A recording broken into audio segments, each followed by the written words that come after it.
the electric current in there. There's a cathode and a anode in that room, two different shards of stone that were tuned, they were shaped to be a specific frequency.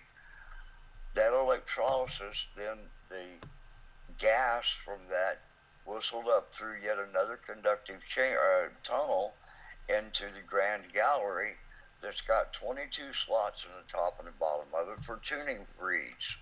Everything in the old days was done with frequency. You levitated stones with frequency. You communicated with frequency. You did your smelting with frequency. You drilled holes in things with frequency.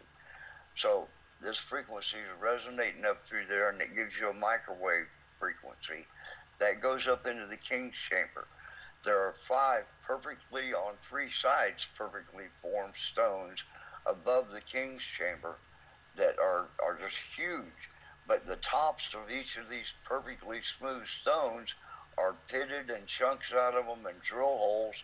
These stones were tuned. The interior, all of the blocks on the inside of the pyramid are highly conductive granite. The outer layer of the pyramid was calcite, which is a non-conductive stone. So that means that all of the power that was generated within this pyramid had to either shoot out those little holes or out the apex at the very top of the pyramid, and through what I think was a dolerite ring to increase the frequency, and then broadcast out through the gold dome. All right, Larry, hang on for a second. That was a whole lot. I've got a couple questions. Is that how you understand it, Ralph? Yeah, well, you've said a whole bunch of things that I hadn't been clear on. So one thing I had heard was... See, that's what I do to everybody. You both went to sleep on me. No. Okay, so... I am not asleep. Yeah, we're wide awake. This is crazy. What you say sounded really good to me. There was... And I'll be honest, I don't think I know enough about it to refute what you have to say. So you said that the calcite acted as like a... I don't look at things as religious things or tombs or anything like that. I see a lot of stuff as machines. I see ancient runes as descriptions of proton accelerators or plasma generators. So, I'm a little bit crazy. So Larry, you said that the calcite... Can you guys... Oh, Larry, you said that the calcite is a... non-conductive material, and that is going to focus the energy out certain, tunnels, right? Yeah. The shafts, the viewing shafts that went from the King's Chamber up to the Belt of Orion, and places like that, the different shafts.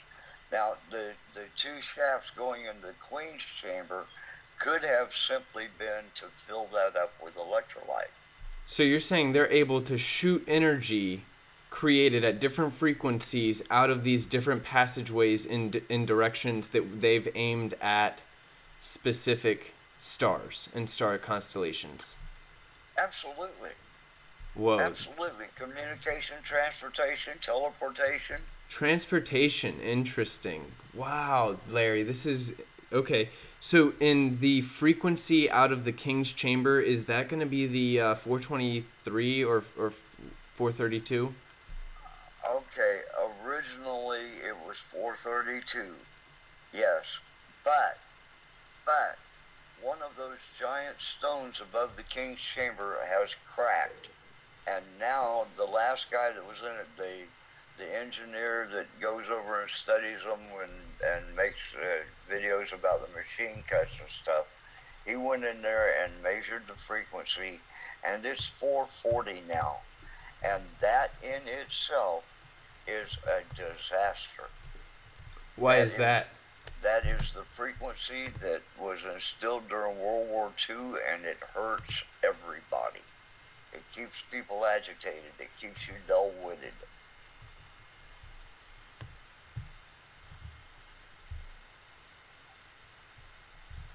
If the music you listen to isn't in 432 frequency, you're subliminally being influenced negatively. Everybody. It keeps people agitated. How often do you go outside and tune your body by running barefoot in the dirt or sitting your butt down on the real ground? I walk barefoot pretty frequently. I like feeling the ground. That's good for you. It retunes your body frequency.